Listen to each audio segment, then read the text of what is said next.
चलिए दोस्तों, आज हम जा रहे हैं कुछ नया एक्सपेरिमेंट करने। ये देखिए, ये है, तो ये है लोकेशन आज के एक्सपेरिमेंट की। तो ये जो ग्राउंड है, खुला ग्राउंड, तो उस पर करेंगे आज का एक्सपेरिमेंट। बहुत ही अनोखा होने वाला है। तो चलिए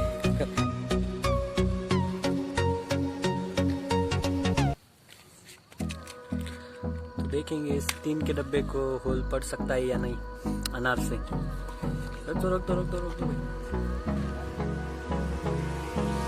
Hold me close till I get up.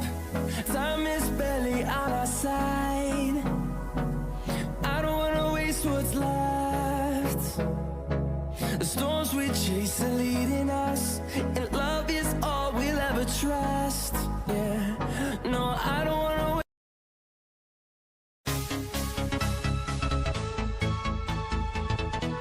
देखिए गाइस, इसको जो था वो होल हो गए हैं।